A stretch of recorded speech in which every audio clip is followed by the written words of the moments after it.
Welcome back to the Ross Bolin podcast. I'm Ross Bolin, and it will please you to know I will not be complaining about feeling ill today, as I am finally not sick again. Knock on wood. Fingers crossed. Praise God.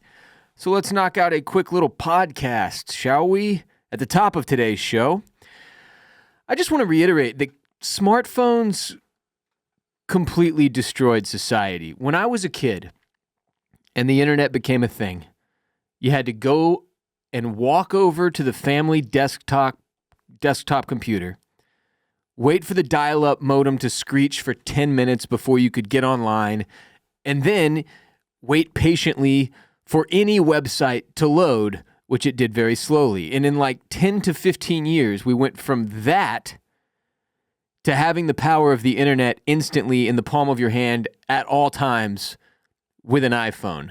And now, so much of the spice of life has been boiled down to this little screen we constantly have in our pockets.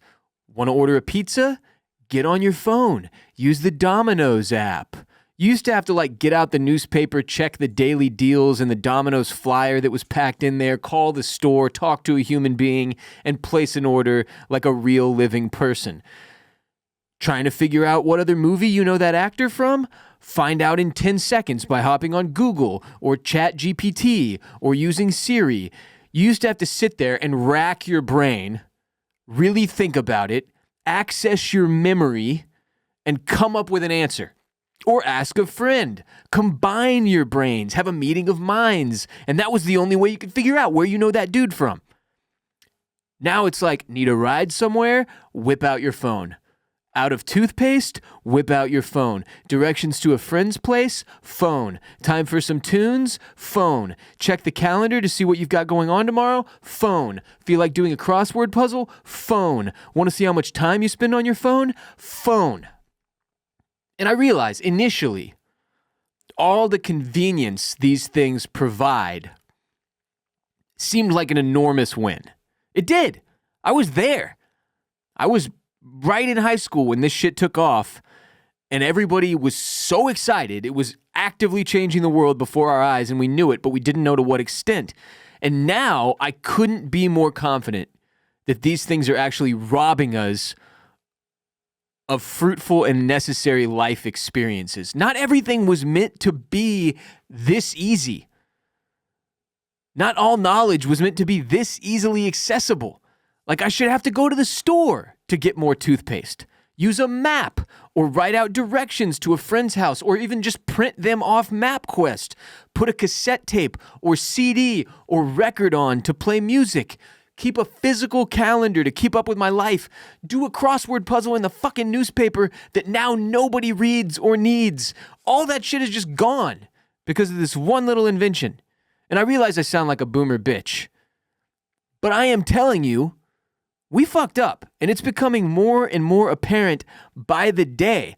And eventually there will be, mark my words, a massive movement of people choosing to go from digital back to analog lives because this technology shit is destroying us. Nobody knows how to do anything anymore. In theory, the internet should have made media literacy a concern of the past, that everyone would become more media literate. And I think that was the case for maybe 5 years-ish, but now it's spiraled completely out of control. Media literacy is at an all-time low.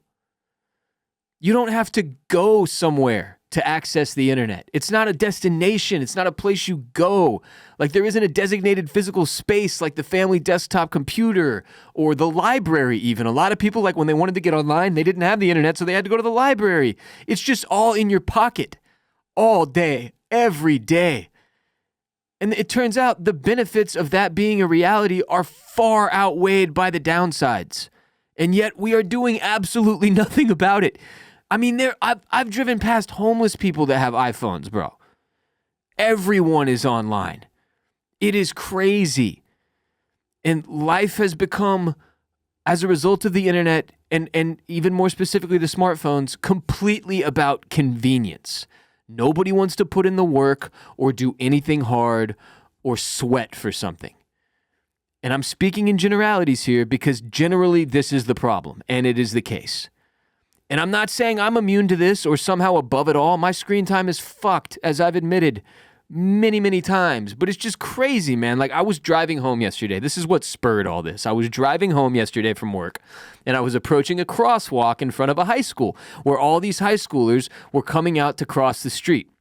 And I watched, I shit you not, like 8 consecutive kids cross the street, a heavily trafficked street, without looking up from their phones to see if they were about to get splattered into roadkill. It blew my freaking mind. Every single one of them, phone out, staring down at the phone. Nobody looked both ways. Nobody cared. It was like they all wanted to die. It was a dystopian scene that I had to take in through my own eyes. I almost rolled down the window and yelled like, "Look up! Look up! What are you doing? Stop staring downward. Just for the 10 seconds it takes you to cross the street, you can't unhook, disconnect." And I'm not, I get it. I'm not immune to the problem. I get it. But like, there's certain instances where my generation didn't get as screwed as the Zoomers and the ones below them. Like, if I'm crossing the street, I know damn well not to stare at my phone. I know how people drive. It's crazy out there in these streets.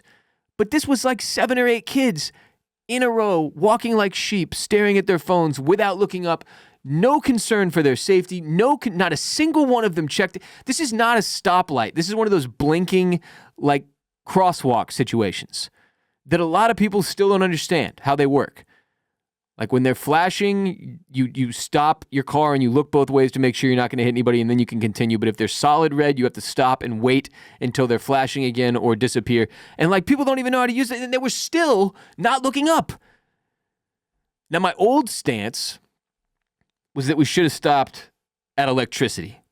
Like, that's when we should have stopped advancing human society and technology. Like, we should have stopped at electricity. We shouldn't have developed technology to the point of the internet's existence. But the more I've thought about it, the internet isn't really the problem. We need the internet. It's an extremely useful tool to spread knowledge on all manner of subjects worldwide. And we can get information in this information age anywhere and out to everyone. And like, just to throw out a random example, like if there's a village in Africa that doesn't even have a library and they can't afford all those books, like they can get an internet hookup and suddenly have access to all of this information that they otherwise never would have been privy to. So it's a random one, but like that, the internet is a useful tool that has saved lives and spread knowledge like crazy, to ignore the downsides for a minute. What screwed us is the smartphones that gave us the ability to be constantly connected to the internet. And I think, in time, going out on a limb here, history will look back at Steve Jobs not as an inventor or an innovator who changed society for the better, but as the man who unleashed hell onto the human race in the form of the smartphone. And there were other smartphones, to be clear, before the iPhone, no doubt. But the iPhone is what perfected the always online experience for the worst. And I'm ranting about this for myself too. I'm trying to remind myself of all this. And I'll close out this rant with some perspective, okay? There's too much beauty in the world. Too many little things to enjoy every day to spend all this time staring at screens and doom scrolling through the latest batch of depression and anxiety-inducing headlines. Myself having 2 kids now and getting older, it has made me appreciate just how precious every single day is and how important it is to protect your mental and emotional health so that every day can be enjoyed as much as possible. And smartphones, for far too many of us, have absolutely nuked our ability to stay present, to live in the moment, to appreciate life for the little things, and to disconnect from the miseries of the world. Because the truth is, you don't need that phone. You don't. We don't need this. I don't need this. People were just fine and arguably much happier before this thing was invented. And now we're all hooked on it like crack.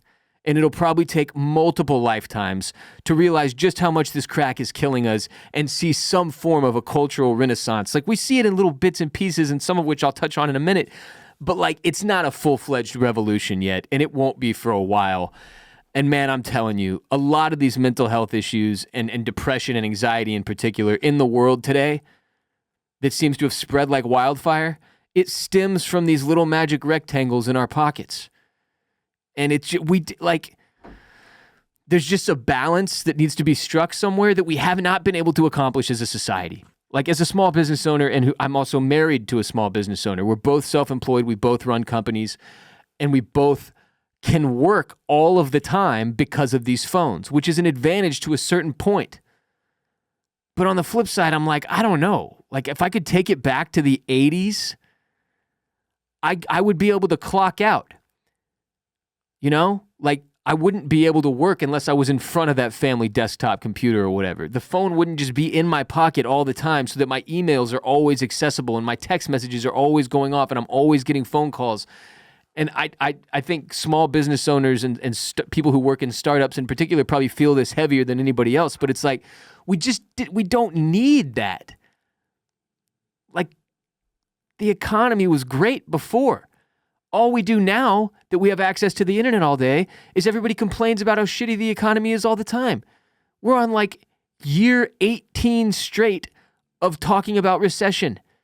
And I don't think that's the way it would work if we were back in the day where it was like you read the newspaper once a week and that's how you keep up with shit in the market and everything. And like now it's like it's constant. You can watch the fucking stock market all day, every day while it's open. But even there's after hours trading and there's puts and shorts and all this other crazy complicated shit that's gotten tied in, and all that stuff only exists because of the smartphone, or at least it only exists to the extent that it does as a result of the smartphone and everyone having a tiny personal computer in their pocket at all times. And it's crazy. It's understated and under-discussed how much the invention of a computer you could carry in your frickin' pocket, which is what this is. This phone is significantly more powerful than the family desktop Dell that I grew up with. Actually, it was a Gateway computer that came in a cow box. And we just didn't need to go this far with it. And I get why we did. I don't know how we go back. But like in the meantime, for all of us, I think it's just important to reintroduce this perspective on occasion. To remind yourself, there was a time before this shit. People lived completely differently. And this massive, massive shift that has taken place has only taken place in the past 20 years. It's very fresh, it's very new, thus it is very damaging because we didn't realize the extent to which this would negatively affect us, and now we're all living the nightmare as a result.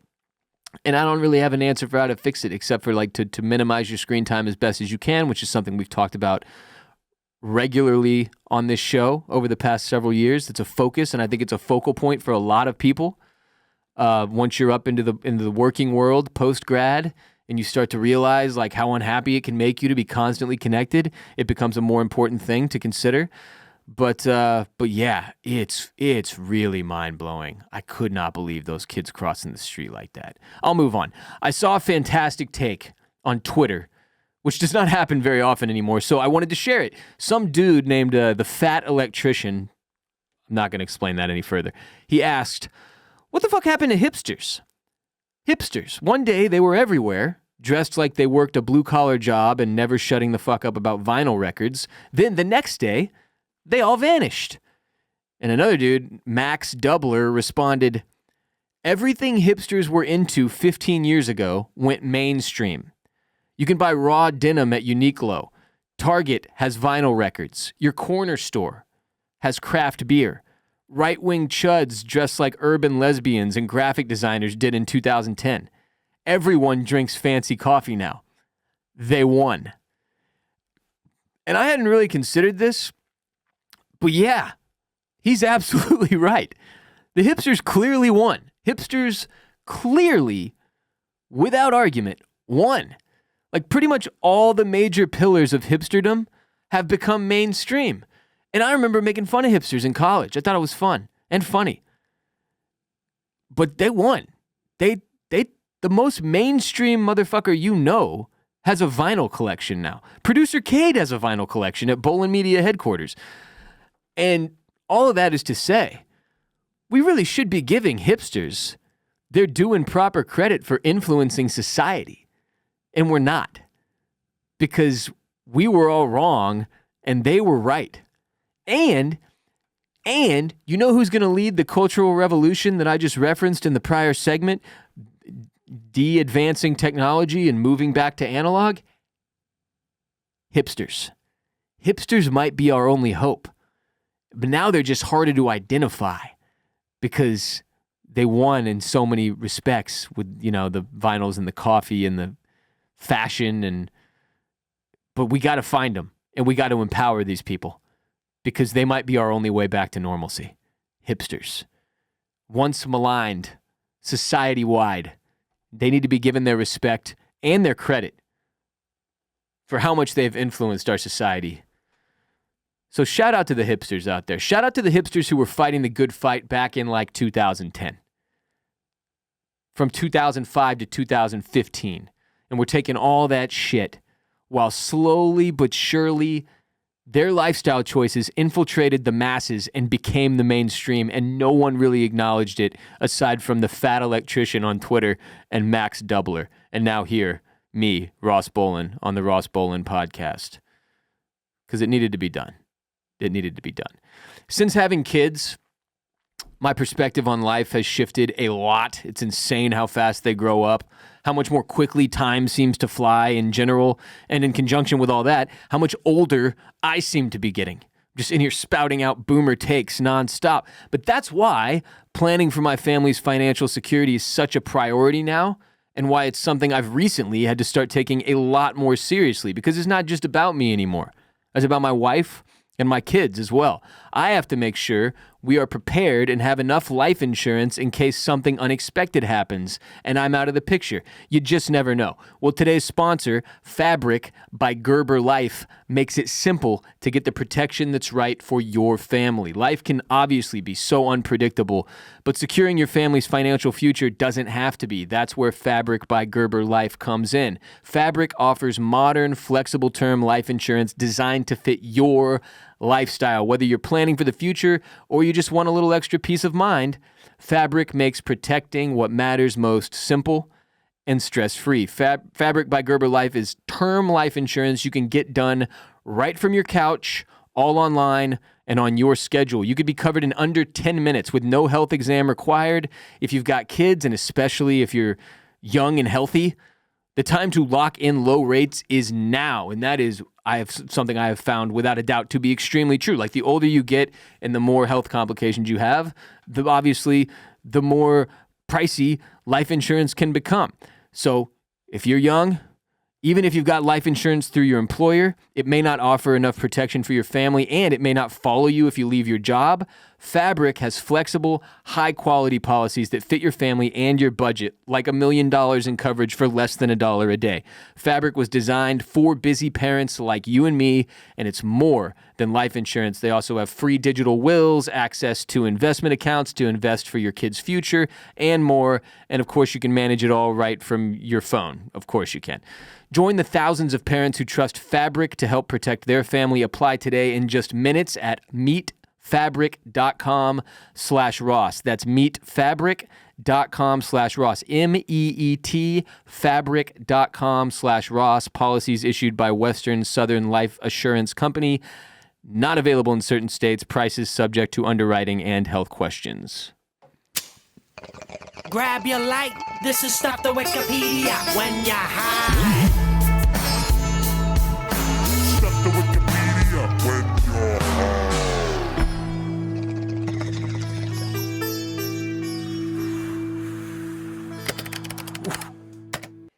Hockey is so hot right now. Hockey. Would they have that Four Nations tournament that the U.S. lost to Canada? You could say this is penance for what has occurred. This stuff to Wikipedia when you're high. Penance for what has occurred both on the rink and politically over the past several weeks between the United States and Canada. It's the Richard Riot, sent to me from a listener. First, I'll give you some background. Maurice Richard was a star player for the Montreal Canadiens. That's a hockey team. and it was common for opponents to provoke him during games.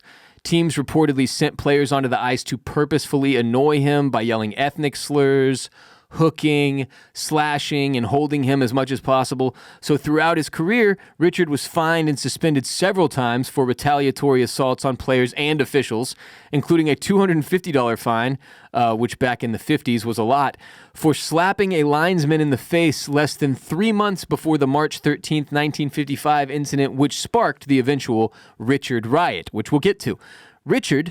Maurice Richard was considered the embodiment of French Canadians and was a hero during a time when many perceived themselves as second-class citizens. So French Canadians in Canada, up until the 60s, when they had sort of what was known as the Quiet Revolution in Quebec, is my understanding of it, were sort of treated like less than. And so Maurice Richard, being one of the best players in the NHL and a French Canadian himself, was seen as sort of a hero. In his book, The Rocket, A Cultural History of Maurice Richard, Benoit Melanson compares Richard to Major League Baseball's Jackie Robinson by stating that both players represented the possibility for their minority groups to succeed in North America. So, the Richard Riot was a riot, if you didn't catch that, on March 17th, 1955, which was St. Patrick's Day in Montreal, Quebec, Canada.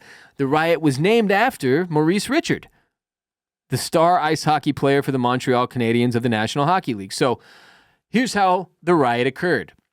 Following a violent altercation on March 13th in the middle of a hockey game in which Richard hit a linesman, NHL President Clarence Campbell suspended him for the remainder of the 1954-1955 NHL season, including the playoffs, which is a devastating blow. Pretty harsh penalty, right? So, wow, what did he do? Must have been bad.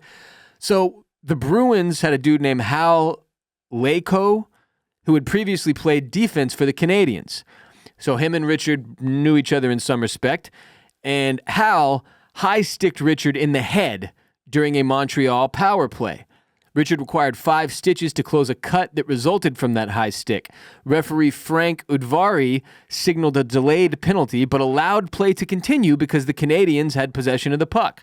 When the play ended, Richard skated up to Laycoe, the dude who hit him in the face, who had dropped his stick and gloves in anticipation of a fight, and struck him in the face and shoulders with his stick. So typically, if you've ever watched hockey, these guys, when they're ready to fight, one of them drops gloves and stick, the other one follows suit, and they start throwing punches. In this case, one of them dropped his gloves and his stick, and then Richard hit him in the face with his stick. So it wasn't exactly the way it typically goes and is frowned upon in hockey culture. So linesmen attempted to restrain Richard, who repeatedly broke away from them to continue his attack on Laycoe, eventually breaking a stick over Laycoe's body before linesman Cliff Thompson corralled him. Richard broke loose again and punched Thompson twice in the face, knocking him unconscious. So a linesman corrals him, gets him away, and then Richard breaks free of him and knocks him out cold. Richard then left the ice with the Canadiens' trainer. According to Montreal Herald writer Vince Lunny, Richard's face resembled a smashed tomato. And I'm guessing that's from the hit that he took, the high stick that he took to the helmet. So Richard was given a penalty and an automatic $100 fine, and Laycoe got a 5-minute major penalty plus a 10-minute misconduct for the high stick. Game eventually continues on, okay? After the game, Boston police attempt to arrest Richard in the dressing room because he, assaulted a guy with a hockey stick on the ice. But they got turned away by the Canadiens players who barred the door, preventing any arrest. So they wouldn't let the cops into the locker room, so they couldn't arrest this dude for beating Laycoe over the head with a stick, right? So Bruins management finally persuaded the officers to leave with a promise that the NHL would handle the issue. So Richard was never arrested for the incident, just to be clear, but they tried to arrest him after the game. So he was sent to the hospital by team doctors after complaining about headaches and stomach pains because, again, he took a rough hit from Laycoe. And the Laycoe incident was Richard's second altercation with an official that season after having slapped a linesman in the face in Toronto the previous December, for which he was fined $250. Richard just couldn't stop slapping dudes on the ice. He's just slapping people left and right, declaring a duel left and right. So upon hearing the referee's report, League President Clarence Campbell ordered all parties to appear at a March 16th hearing at his office in Montreal to decide what to do. So on March 17th, Campbell appeared at the Montreal Forum for the Canadiens' first game after Richard's suspension. So Richard gets suspended, right? Remember, the rest of the season and the playoffs and a fine.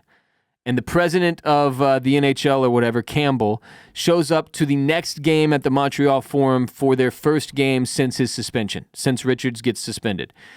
And him just being there provoked a riot at the Forum that got so bad that it spilled into the streets and caused an estimated $100,000 in property damage, which, again, this is back in the fucking 50s or 60s or whatever.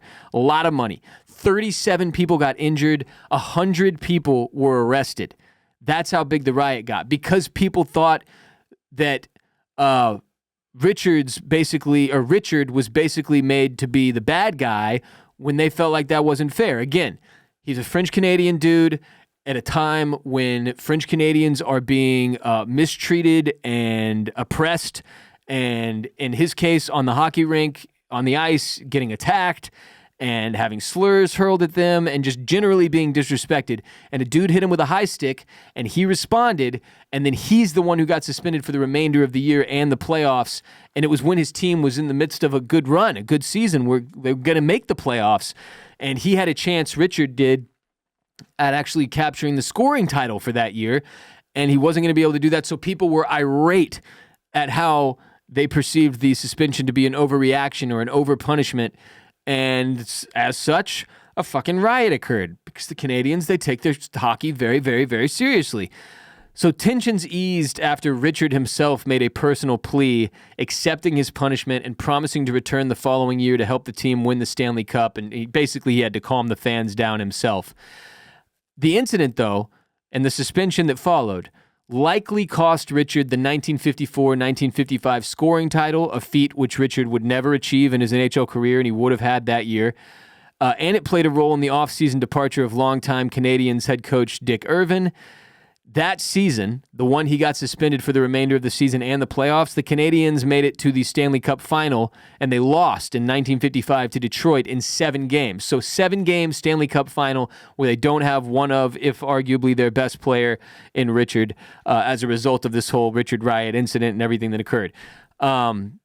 So the home team won all 7 games of a final for the very first time that year, actually, in the Stanley Cup finals. After that, Montreal won the next 5 consecutive Stanley Cups, which is a record that still stands. That's back-to-back-to-back-to-back-to-back Stanley Cup finals that the Montreal Canadiens won. And then Richard retired in 1960 after the Canadiens' 5th consecutive Stanley Cup. So after 5 straight, which you could argue were sparked by the Richard Riot, he retired, a multiple-time over champion, and one of the only people to ever win 5 in a row in a record that still stands in the NHL. And you can go read the Wikipedia page for all the details. It's very, very, very long about how intense the riots were and how crazy everything got. But this dude, Maurice Richard, the star player for the Montreal Canadiens, who his violence inspired the Richard Riot, ended up becoming sort of like a French-Canadian folklore hero. And it also sounds like he went on to try to monetize that reputation as best as he possibly could. So a cool story. Don't think we've ever done a hockey stuff to Wikipedia when you're high before. Hockey is hot right now. Canadian and American relations have perhaps never been worse. What better way to heal than with a cool story about this gentleman, Maurice Richard, kicking an intense amount of ass, causing a shit ton of hockey riots, and then coming back to win 5 consecutive championships or Stanley Cup finals. Very, very cool stuff. That'll do it for our show today. We appreciate you so much for being here. Again, a reminder, Bolin Media is a small independent media company. We've been around since 2019 technically, but really 2020 was our first calendar year of business. And we've got a few shows besides the Ross Bolin podcast. We also have Formula Bone, which is hosted by Jared J. Bone Borislow. If you are an F1 fan, you will love Formula Bone. New season kicks off next month, F1-wise. Jared's done fantastic content all off-season as well. You can follow Formula Bone on all the social media platforms at Formula Bone. You can watch Formula Bone at youtube.com/@FormulaBone, and you can listen on the podcast platforms as well. But all season long, he will keep you up to date with previews and recaps of every race and all the latest and most important news in the F1 world. So if you're an F1 fan, check out Formula Bone. If you're a TV and movie fan, we've got Oysters, Clams, and Cockles, which is a show that is hosted by myself and Mr. Barrett Dudley. We've been doing it since 2016. 9 years old, this podcast is. And right now we are covering two of the hottest shows on television, both The White Lotus Season 3, which is on HBO, and Severance Season 2, which is on Apple TV+. Best time ever to be an Oysters, Clams, and Cockles fan because both of these shows are so fantastic. Severance is currently cooking at a level that very few shows have ever accomplished. If you haven't watched episode 7 of Season 2 yet, buckle your seatbelts and hold on to your butts. It is one hell of a ride. But we're covering both of those shows right now on Oysters, Clams, and Cockles, which is available wherever you get your RBP. You can watch the shows on YouTube. You can listen on the podcast platforms. You can follow us on social media as well. So make sure you support Bolin Media's other shows. You can go to bolinmedia.com/shop to grab yourself some merch. And yeah, you can follow me at WR Bolin on Twitter, where I'm pretty active regardless of current management, and Instagram as well, where I'm not as active regardless of current management. Well, I appreciate y'all. Love y'all. Until next time, peace be with you and also with you.